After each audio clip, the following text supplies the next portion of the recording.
नागपूरमधील जाळपोळ प्रकरणावर उद्धव ठाकरे यांनी सरकारवर जोरदार हल्लाबोल केलाय।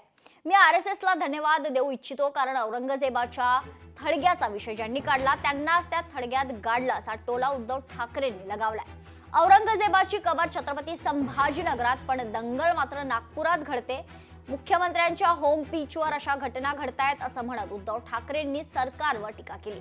तसंच सत्ताधारी ढिगभर आहेत, पण विरोधी पक्ष मात्र मुठभर आहेत। मात्र हा मुठभर असलेला विरोधी पक्ष ढिगभर असलेल्या सत्ताधाऱ्यांना भारी पडतोय असंही उद्धव ठाकरे म्हणाले।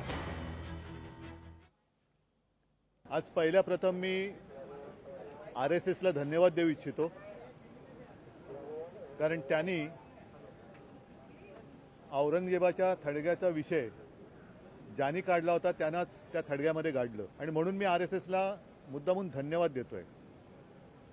दुर्दैवाने दंगल जेव्हा घडली किंवा घडवली त्याच्यामध्ये महिला पोलिसांवरती ज्यांनी हात उचलला असेल त्याचे हात छाटले पाहिजेत, आणि त्याचबरोबरीने ज्यांनी जाणीवपूर्वक जर का कोणी दंगल भडकवली असेल तर त्यांना सुद्धा व्यवस्थित कायद्याचा इंगात दाखवला पाहिजे। की आरएसएसचं मुख्यालय आहे, जिथे आता 30 तारखेला मला वाटतं पंतप्रधान भेट देत आहेत।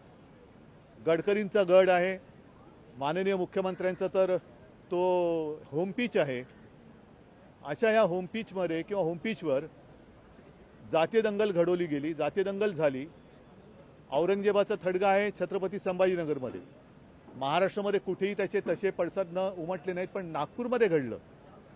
एका बाजूला अधिवेशन सुरू असताना, पंतप्रधानांची भेट तिकडे नियोजित असताना नागपूरमध्ये नेमकी दंगल कोणी घडवली हाही एक संशोधनाचा विषय आहे। हे सरकार जे आहे सत्ताधारी ढिगभर आहेत आणि विरोधी पक्ष फक्त मुठभर आहेत।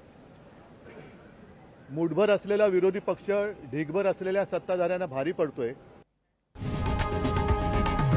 लोकशाही मराठी ऐका, पहा, जागरूक रहा।